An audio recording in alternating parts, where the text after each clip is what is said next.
Hi, thank you for watching Digging to China. I'm Dong Shang. The COVID-19 outbreak that has overwhelmed hospitals in New Delhi and Mumbai is spreading to states across India. As the world's fastest growing COVID-19 surge shows no signs of slowing.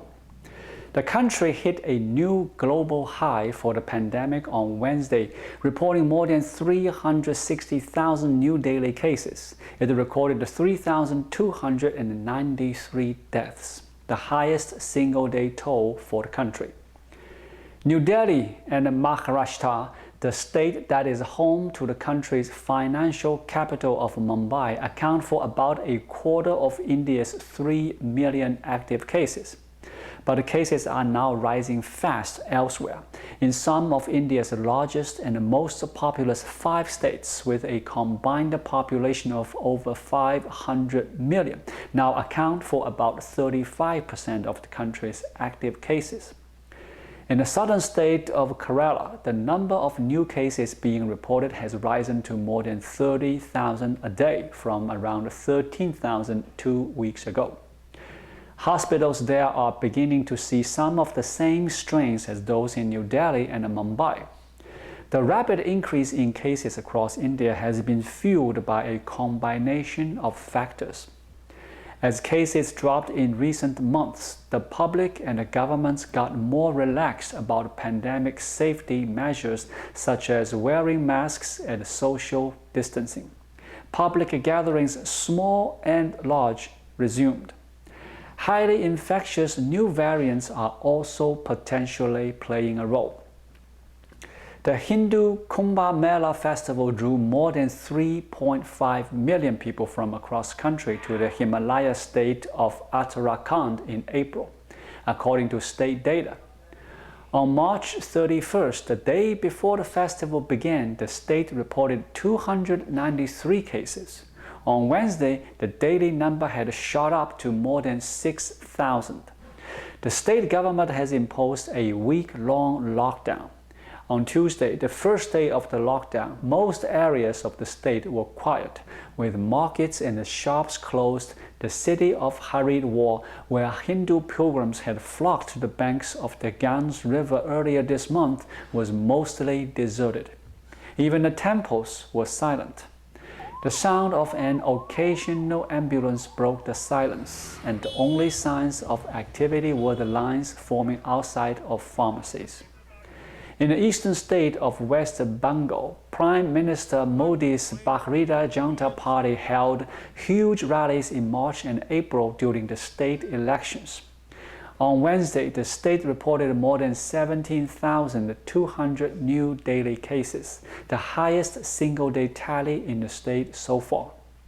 On February 26, when the election dates were first announced, the state reported only 216 cases. The state's previous high came on October 22nd of last year, when it reported 4,160 new cases. In the state of Kerala, the COVID-19 bed occupancy in most government hospitals in the state has crossed 90%, while oxygen beds are 85% full. Scientists are trying to understand the role coronavirus variants, including a new one dubbed the double mutant, are playing in the world's fastest growing surge of COVID-19 cases in India.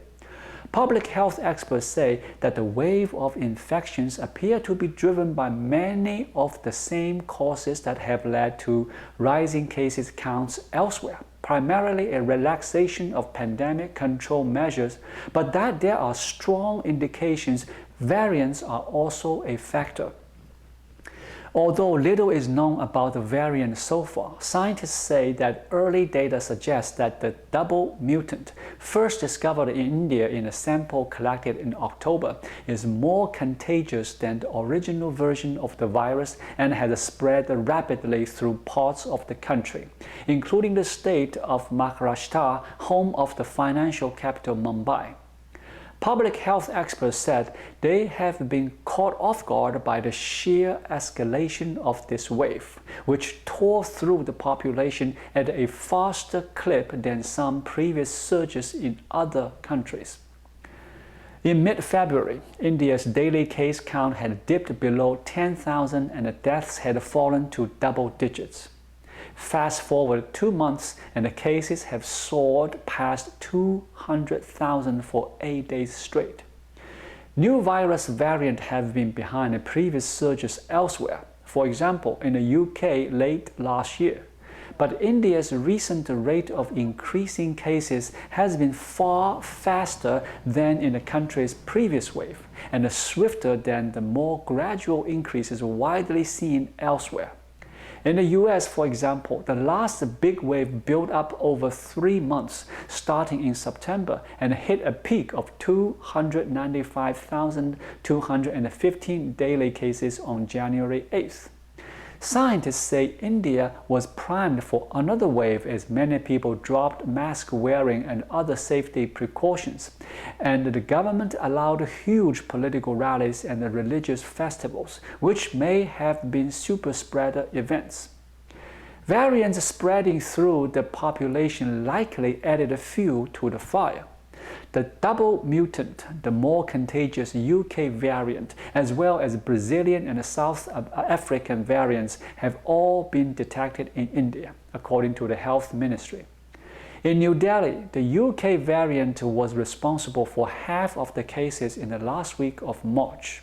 The Indian variant has 13 mutations, but gets its name from 2 mutations similar to those seen separately in other variants.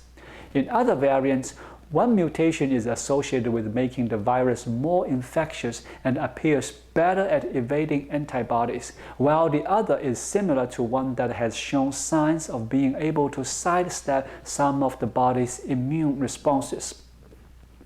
For the country overall, this variant made up 70.4% of the samples collected during the week ended March 25, compared with 6.1% just 3 weeks earlier, according to COVID-CG, a tracking tool from the Broad Institute of MIT and Harvard.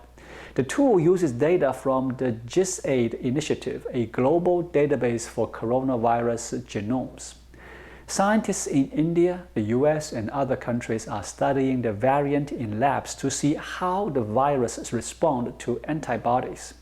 But even without knowing how the variant reacts to vaccines or the body's immune response, scientists say the double mutant has the potential to drive other infections around the world. In Australia, the double mutant made up 40% of the samples collected over the week ended April 15, compared with 6.7% a month earlier, according to COVID-CG. It accounted for 66.7% of samples from New Zealand for the week ended April 8th, up from 20% a month ago. In California, at least 20 confirmed or presumptive cases of the double mutant have been discovered since late March. Many young people are now falling ill and showing up at hospitals with severe symptoms. Doctors and public health experts said. In this surge, people aged 26 to 44 account for about 40% of total cases and 10% of deaths, compared with the previous wave when almost all of the deaths were those aged 60 and above. You be safe out there. Thank you for watching. Please leave a comment and subscribe to my channel. Just click the subscribe button right here. I'll see you again shortly.